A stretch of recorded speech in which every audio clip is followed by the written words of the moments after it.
Most people don't know this, but there are exactly 1,347 strength exercises listed in modern training books. Some come from ancient movements carved on temple walls. Some are used by nurses in hospital recovery rooms. Some are studied inside university labs. But here is the shocking truth no one tells seniors. Out of those 1,347 exercises, only 5 reach the muscle fibers that aging legs can still use.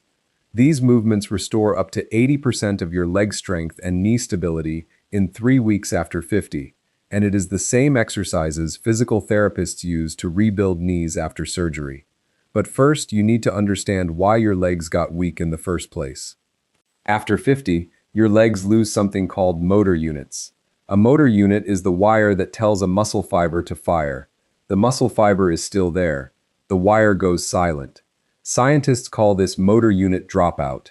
That is why so many seniors say their legs still feel thin, their balance still feels shaky, and their strength keeps dropping no matter how hard they train. So here is what I will show you. 5 precise movements that wake up everything the squat ignores. No squats, no machines, no wrecked knees. Before we start, here is a quick question for you. How old are you, and can you still climb stairs without the railing? I read every comment myself, and I answer. Now let's begin. Exercise number 5, the tibialis raise. This is the exercise many clinicians start with when an older patient mentions that their feet seem to drag by the end of a long day, or that they have started catching a toe on stairs. It looks almost too simple to matter, which is why most people never think about it. But this small movement reaches a muscle that almost nobody trains on purpose, and that muscle quietly decides whether your foot lands where you intended it to. The muscle runs down the front of your shin. Its only job is to lift the front of your foot as you walk. When it is strong, your toes clear the ground without a thought. When it weakens, your foot travels a little lower than it used to. In everyday life, that small difference matters more than most people realize. It is why so many falls begin the same way. Not with dizziness, and not with a heart problem, but with a toe that caught the edge of a stair, a curb, or a rug. Guidance from the National Institute on Aging emphasizes that ankle strength and foot control are among the most important physical qualities for preventing falls in older adults, and that both respond well to simple, low-intensity training performed consistently.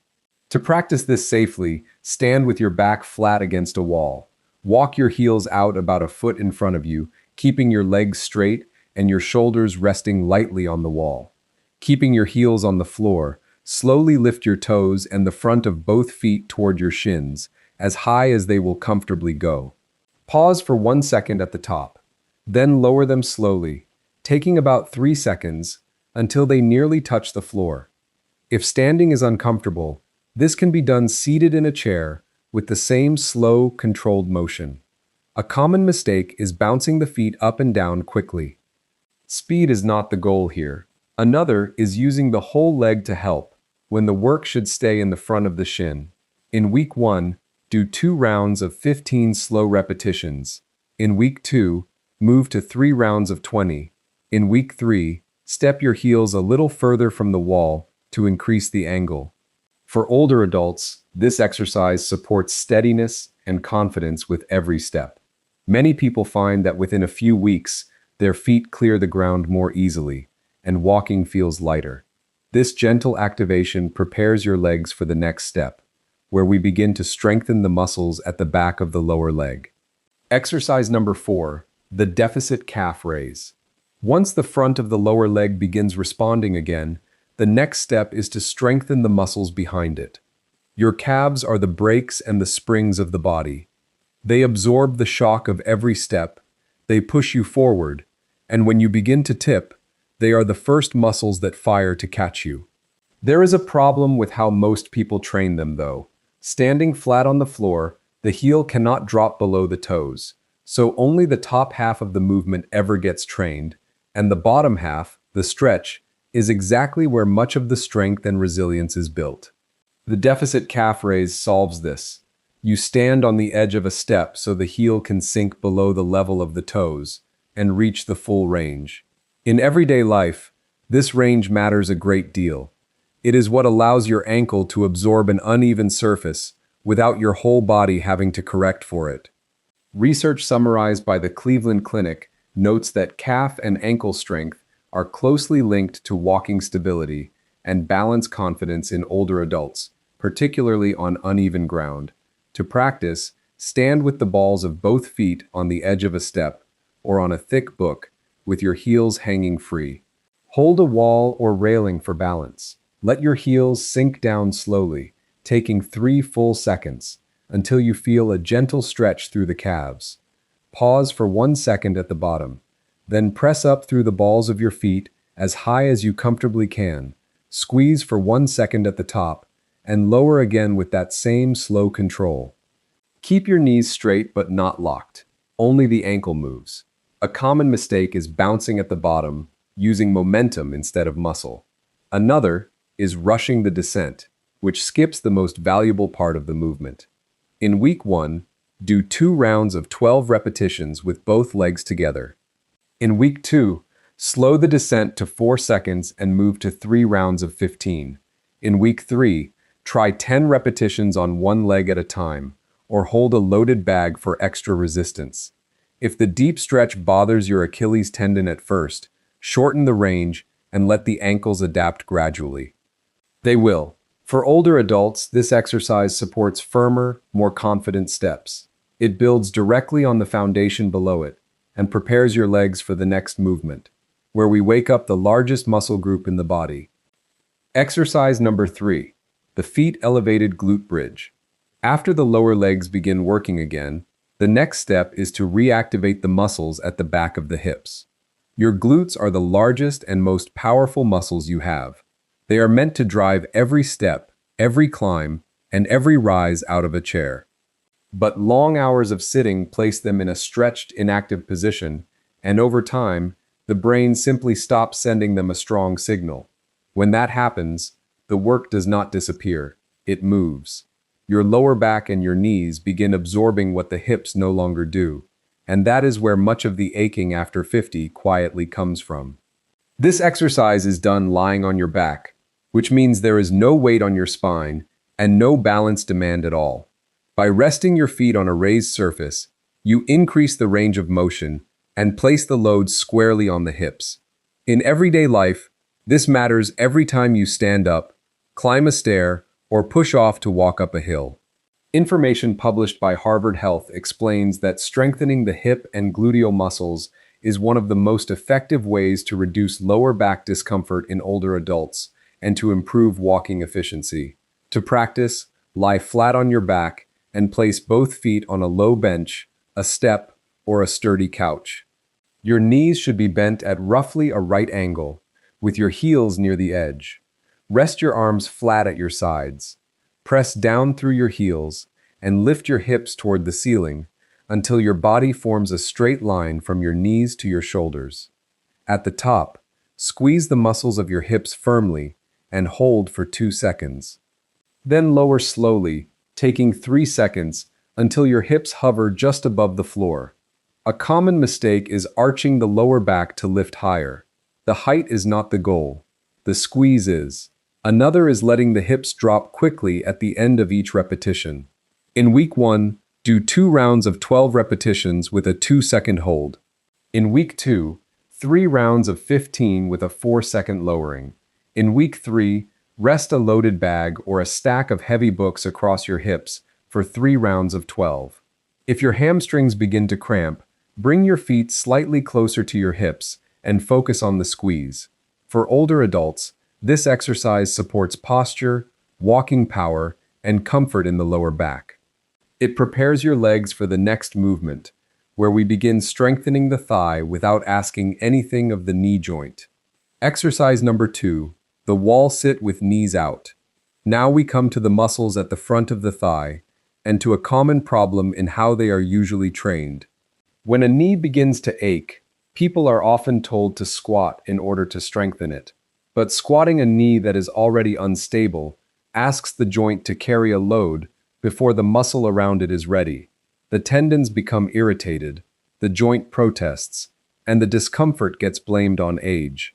The wall sit avoids this entirely. It is an isometric exercise, which means the muscles work hard while the joint does not move at all. There is no grinding and no impact, which is why physical therapists use it so often during knee rehabilitation. There is also a well-documented additional benefit.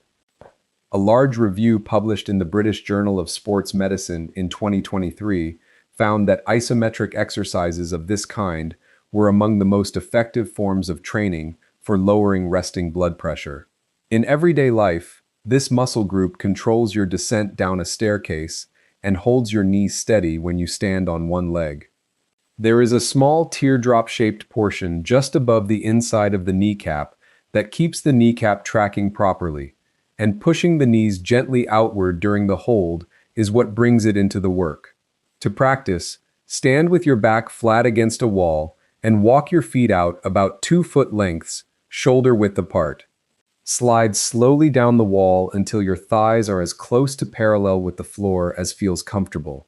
Your knees should sit directly above your ankles, never pushed forward past your toes. Press your whole back into the wall, keep your weight in your heels, and push your knees gently outward as you hold. Breathe normally throughout, in through the nose and out through the mouth. Do not hold your breath. A common mistake is holding the breath during the effort, which can raise blood pressure and defeat one of the main benefits. Another is sliding too low too soon. In week 1, hold for 20 seconds, 3 times, resting a minute between. In week 2, build to 40 seconds. In week 3, work towards 60 seconds, or hold a loaded bag against your chest. If parallel feels too demanding, simply do not slide as far down. A shallower hold builds the same muscle. For older adults, this exercise supports quieter, steadier knees on stairs, and it prepares you for the final movement, the one this entire video has been building toward. Exercise number 1, the step up. This is the exercise many clinicians quietly consider the most valuable single movement for leg strength after 50. Not because it is difficult, but because it asks the legs to do exactly what daily life asks of them. And the equipment is already in your home, the bottom stair of your staircase, climbing stairs, stepping onto a curb, rising out of a car, stepping over the edge of a bathtub. Each one is the same pattern, and the ability to perform it without assistance is one of the strongest indicators researchers use when assessing whether an older adult will keep living independently. Here is why this one movement accomplishes so much more than the others. It asks one leg to carry your entire body weight, so the stronger side has nowhere to hide. When both legs work together, the stronger one quietly takes more than its share, and the weaker side stays weak for years without anything warning you. This exercise removes that hiding place. It also brings the shin, the calf, the hip, and the thigh into a single coordinated sequence, in the same order your body uses them when you walk. And most importantly, it trains the way down as well as the way up. Controlling your body as you lower yourself is a different quality of strength from pushing upward, and it is the one most closely linked to preventing falls. Guidance from the National Institutes of Health highlights that coordinated, weight-bearing lower body movements improve functional mobility in older adults more effectively than isolated exercises performed alone. That combination is why so many people find that most of the strength they recover in 3 weeks comes from this movement. To practice safely, stand facing the bottom stair of your staircase, or a low, sturdy step about 6 to 8 inches high. Rest one hand lightly on the wall or the railing. Place your whole right foot on the step, the entire foot and not just the front of it. Press down through your right heel and rise slowly until you are standing tall, with your left foot hanging free. Pause for 1 second at the top, then lower your left foot back toward the floor slowly, taking 3 full seconds until the toes just touch down. Keep your chest tall and your eyes forward. A common mistake, and the one that removes most of the benefit, is pushing off the floor with the bottom foot to help yourself up. The leg on the step must do all of the lifting. The bottom foot is only a guide. In week 1, Do 2 rounds of 6 repetitions per leg on a low step, focusing entirely on the slow descent. In week 2, 3 rounds of 8 per leg with a 2-second pause at the top. In week 3, raise the step slightly or hold a light loaded bag against your chest for 3 rounds of 8 per leg. If balance is a concern, keep one fingertip on the wall rather than a full grip. The goal is to knead it a little less each session. For older adults, this exercise supports strength, balance, and independence at the same time.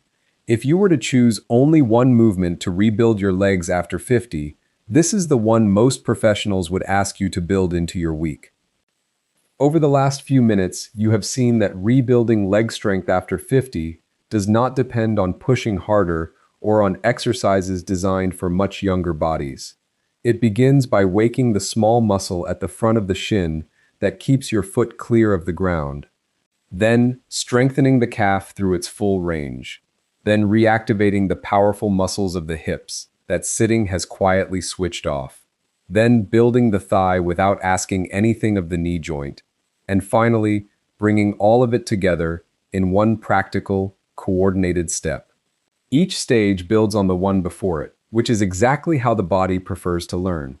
Practice these 3 times a week with a rest day in between, because the rest days are when the rebuilding actually happens. Move through all 5 in order. The whole sequence takes about 15 minutes. When these movements are practiced consistently, many older adults notice the same things. Standing up becomes easier. Stairs stop requiring a plan. The hand reaches for the railing out of habit rather than need.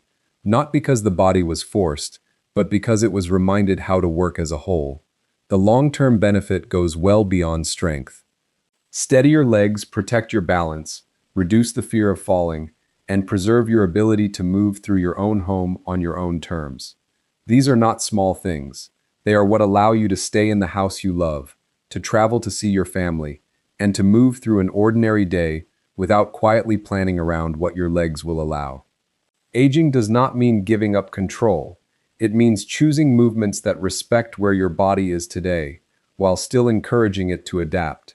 Small, thoughtful practices like these can quietly support your strength for years to come. Now, I would love to hear from you. Which part of leg weakness affects you the most right now? Standing up from a chair, climbing stairs, or feeling steady on uneven ground? Leave a comment with your age and where you are watching from. If this video was helpful, please like it, share it with someone who might need it, and subscribe for more guidance designed specifically for older adults.